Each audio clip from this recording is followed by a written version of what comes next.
আসসালামু আলাইকুম।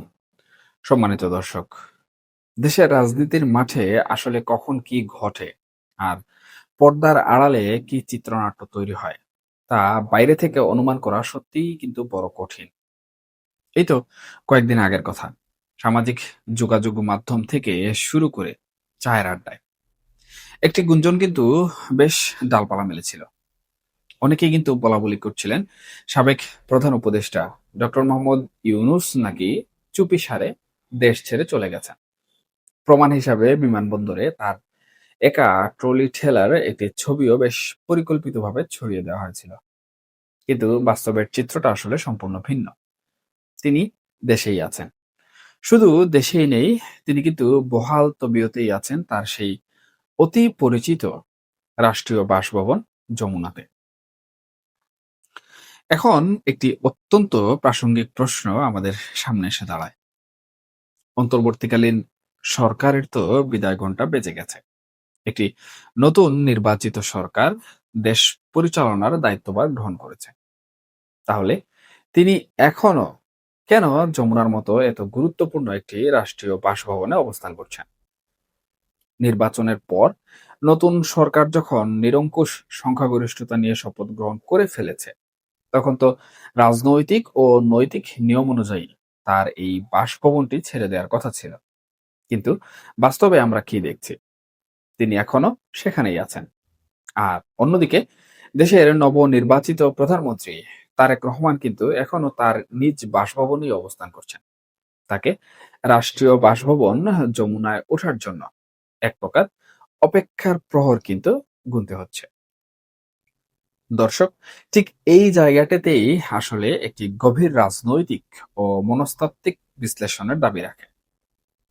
ডক্টর ইউনুস সাহেবকে আমরা সারা বিশ্বব্যাপী চিনি একজন শান্তিতে নোবেলজয়ী হিসাবে। গত বেশ কিছুদিন ধরে তিনি রাষ্ট্রের প্রতিটি স্তরে সংস্কারের কথা অত্যন্ত জোর গলায় বলেছেন।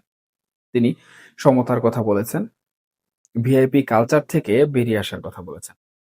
কিন্তু তার নিজের বেলায় এসে এই সংস্কার বা সমতার নীতিটি আসলে ঠিক কতটুকু প্রতিফলিত হচ্ছে? পুলিশ ও গণপূর্ত অধিদপ্তরের দায়িত্বশীল কর্মকর্তাদের তথ্য মতে তিনি হয়তো এই সপ্তাহের পর কোনো এক সময় যমুনা ছেড়ে গুলশানে নিজের বাসভবনে উঠবেন।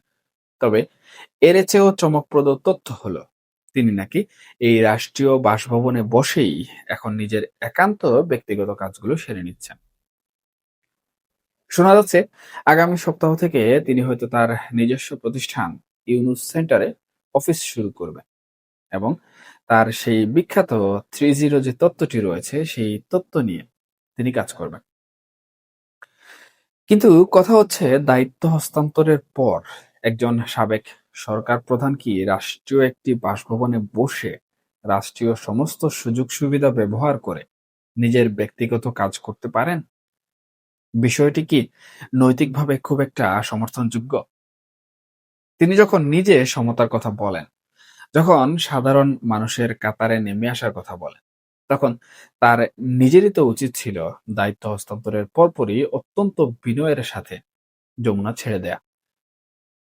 এতে করে দেশের মানুষের কাছে তার প্রতি সম্মান এবং গ্রহণযোগ্যতা হয়তো আরো বহুগুণে বেড়ে যেত।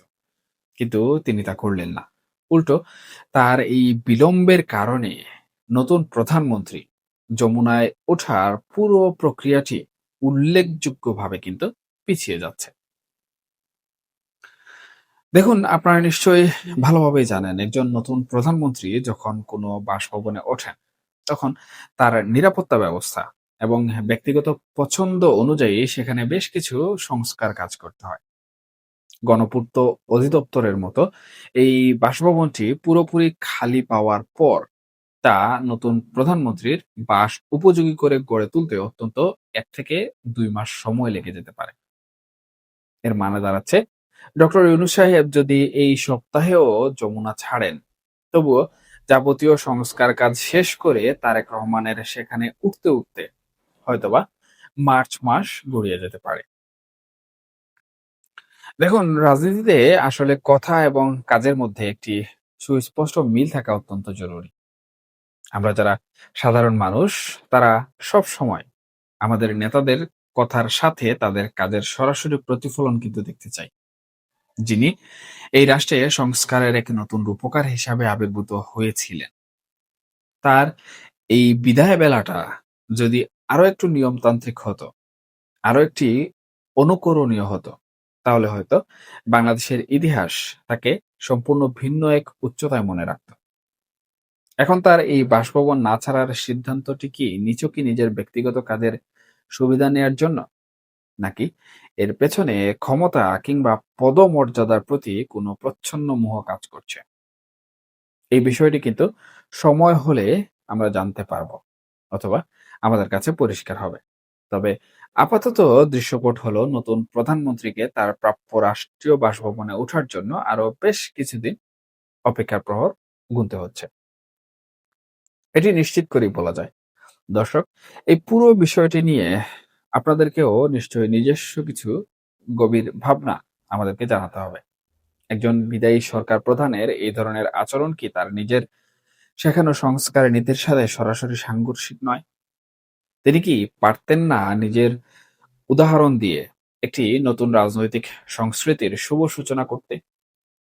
এই প্রশ্নগুলো আপনাদের কাছেই রেখে গেলাম। একটু ভেবে দেখবেন এবং আপনাদের গুরুত্বপূর্ণ মন্তব্য অবশ্যই কমেন্টস বক্সে জানাবেন। এখনকার মতো এ পর্যন্তই।